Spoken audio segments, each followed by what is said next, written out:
Hello everyone, कैसे हो आप सब। आई विश आप सब बहुत बहुत बहुत ही अच्छे हो, स्वस्थ हो, मस्त हो, खुश हो और अपना बहुत अच्छे से ख्याल रख रहे हो और अपने जीवन में आगे बढ़ रहे हो।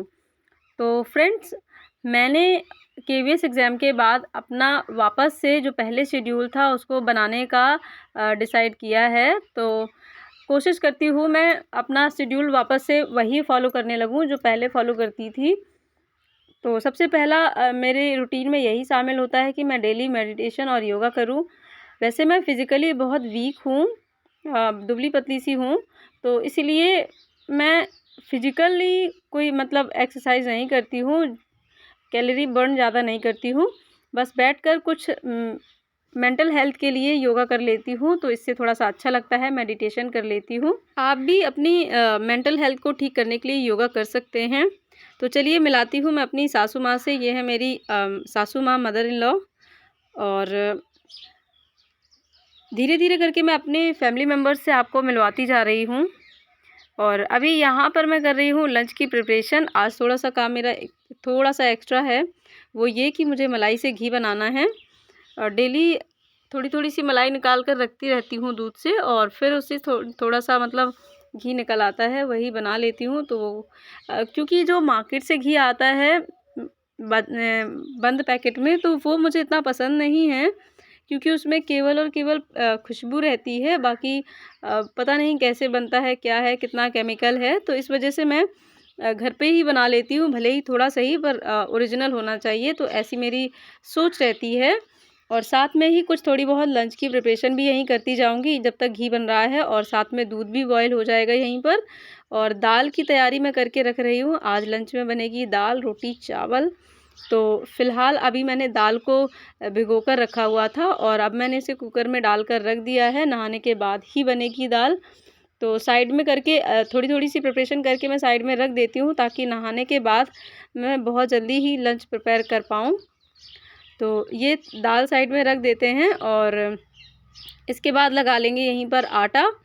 और बस यहीं पर मेरा जो है घी तैयार हो जाएगा और दूध भी बॉयल हो जाएगा। तो लगभग काम मेरा निपट जाएगा लंच का। तो बाकी के काम फिर नहाने के बाद ही पूरे होते हैं। और यहाँ पर ये देखिए, दाल की उतनी ही तैयारी करके मैंने रख दी है, क्योंकि हमारे यहाँ ऐसा होता है कि दाल को नमक और हल्दी तभी डालते हैं जब नहा लेते हैं दाल में। तो बस इसलिए उसको इतना ही कंप्लीट करके रखा है, और यहीं पर आटा छान कर रख दूँगी। कभी-कभी मैं आटा लगा के भी रख देती हूँ, और कभी-कभी केवल छान कर ही रख देती हूँ। तो देख लेती हूँ, अगर घी में टाइम लगेगा तो साथ में यहीं आटा भी लगा के रख दूँगी, ताकि टाइम जो है वो यूटिलाइज़ हो जाए। और फ्रेंड्स, एक चीज़ और आपसे डिस्कस करनी थी, वो ये कि DSSB से रिलेटेड आपको बहुत ही जल्द मैं पूरी इन्फॉर्मेशन देने वाली हूँ। तो यहाँ पर मेरा लंच तैयार है, सारे लोग खा चुके हैं, मेरा लंच अभी मैं करने वाली हूँ। लंच करने के बाद ये देखिए, ढेर सारे काम मेरे दिन के होते रहते हैं। तो गेहूँ जो मैंने धुले थे उनको अभी और धूप लगाना बाकी है, तो इसलिए फिर से इनको धूप में डाल दे रही हूँ, ताकि ये अच्छे से और सूख जाएँ। और साथ में कुछ गृहस्थी का सामान भी डेली के डेली कुछ ना कुछ निकल ही आता है।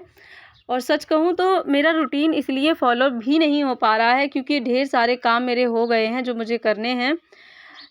जब आपके ही ऊपर सारी रिस्पॉन्सिबिलिटी होती है, तो बहुत मुश्किल होता है पढ़ाई और घर के काम को मैनेज करना। साथ में बच्चों की भी देख-रेख हो जाती है, जैसे कि यशवी है, उसको स्कूल भेजना है, और उसकी पढ़ाई भी घर पे थोड़ा बहुत देख-रेख करनी पड़ती है। और हस्बैंड के भी बहुत सारे काम हो जाते हैं, जैसे उनके कपड़े भी हो जाते हैं, साथ में उनकी भी और बहुत सारे मतलब काम हो जाते हैं। तो अकेले मैनेज करना इतना टिपिकल होता है। अभी जो रूटीन मेरा बना हुआ था, वो रूटीन एकदम से ब्रेक हो गया है, क्योंकि मुझे पता है कि अब कोई एग्ज़ाम नहीं है, तो माइंड भी कहीं से टाइम निकाल ही नहीं पा रहा है। सारा दिमाग जो है वो काम में ही लगा रहता है। अभी सर्दियों के भी कपड़े इतने ज़्यादा हैं जो रखने हैं धुल-धुल कर, तो डेली थोड़े-थोड़े से धुलती हूँ और रख देती हूँ। और सच कहूँ, आज मेरी कोई पढ़ाई नहीं हुई। और बस ये था मेरा आज का छोटा-सा वीडियो। आई होप वीडियो आपको